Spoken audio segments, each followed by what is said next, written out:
And so the courier who had cheated death in the cemetery outside Good Springs cheated death once again, and the Mojave Wasteland was forever changed. The courier, with the aid of Yes Man, drove both the Legion and the NCR from Hoover Dam, securing New Vegas's independence from both factions. With Mr. House out of the picture, part of the Securitron army was diverted to the Strip to keep order. Any chaos on the streets was ended. Quickly. Chaos became uncertainty, then acceptance with minimal loss of life. New Vegas assumed its position as an independent power in the Mojave. Supporting the ideals of independence, the courier was recognized as the man responsible for a truly free New Vegas. He ensured Mr. House's tyranny was broken, and neither Caesar's Legion nor NCR would ever gain control over New Vegas. Tabitha and Rhonda went east, through Caesar's land. Occasionally, tales of their exploits found their way back west, though few believed them. Eventually, the stories concerning the duo were collected and published, and proved to be quite popular with children. Invigorated by his travels with the courier, Raul once more took up his guns in memory of his lost Rafaela. Soon after, the Mojave was filled with tales of the ghost vaquero who hunts down those who prey on the weak. Though the wasteland became anarchic after Hoover Dam, the Boomers' display of power dissuaded fortune seekers from attempting to penetrate Nellis. Due to their temporary truce, the Brotherhood allowed the NCR to retreat from the Mojave Wasteland without incident. In the relative peace that followed, Brotherhood patrols appeared along major roads, harassing travelers over any bits of technology they had. The peace with NCR served to ease Veronica's worries about the Brotherhood's immediate future. Still, a distance had arisen between her and her fellow members that would never be bridged. She began secluding herself in crumbling libraries of the old world, learning of promising technologies she knew the Brotherhood would never adopt. Their leaders destroyed by the courier, the fiends scattered throughout the wasteland. Without the organization of Motor Runner, Cook, Violet, and Driver Nephi, they were easy prey. After the courier ensured New Vegas remained free, the followers found that Independent Vegas was even more unstable and violent than before. Old Mormon Fort became excessively burdened by the influx of patients, struggling to provide even the most basic of services. Arcade was tending to the locals of Freeside when he learned that Caesar's Legion had been defeated, and NCR was being pushed out of New Vegas. Though he found that independence for New Vegas was not all he hoped it would be, Arcade did his best to help the locals govern themselves. With New Vegas's independence formally declared, Good Springs thrived. More travelers stopped by Good Springs on their way to and from the Strip, and the locals grew prosperous from the traffic. The slaughter of the Van Graffs and the Crimson Caravan caused no end of trouble for NCR back west. Already struggling, NCR's supply line suffered further as the two caravans withdrew support until the massacre in the east was resolved. Cass lived to see the courier bring down 3 armies, and by her count, that was 3 more than she'd expected.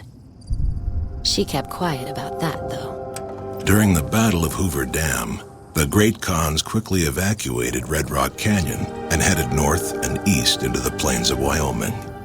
There, they reconnected with the followers of the Apocalypse and rebuilt their strength.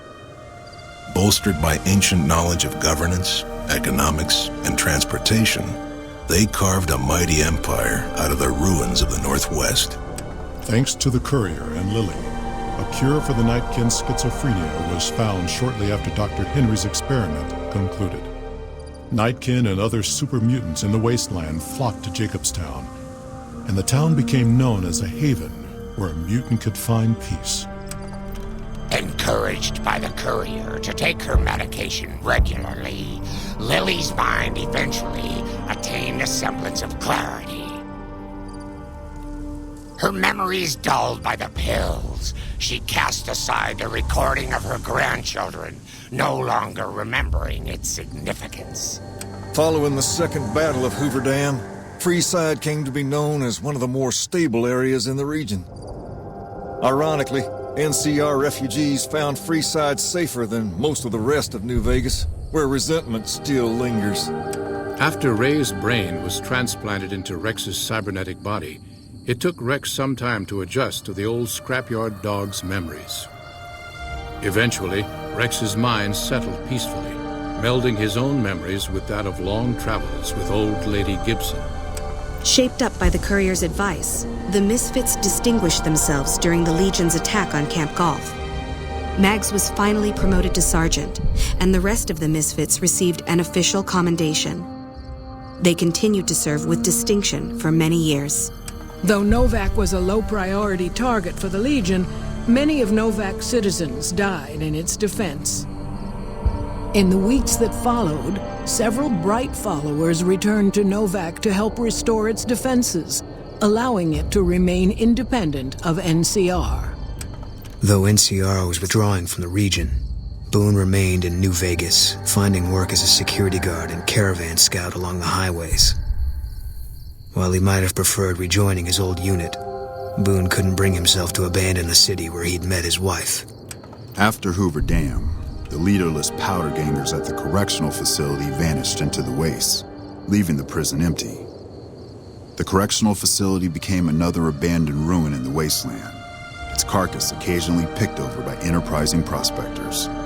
After the Vault 19 powder gang surrendered to the NCR, they were reincorporated into the correctional system.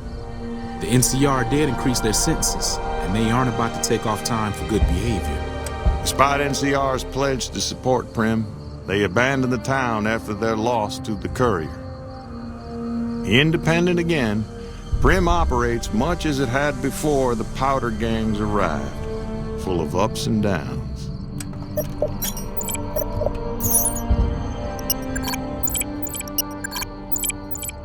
Due to the Courier's intervention, Chief Hanlon abandoned his plan to sabotage the defense of Hoover Dam. The Rangers assisted the troopers admirably during the Legion's ill-fated attack.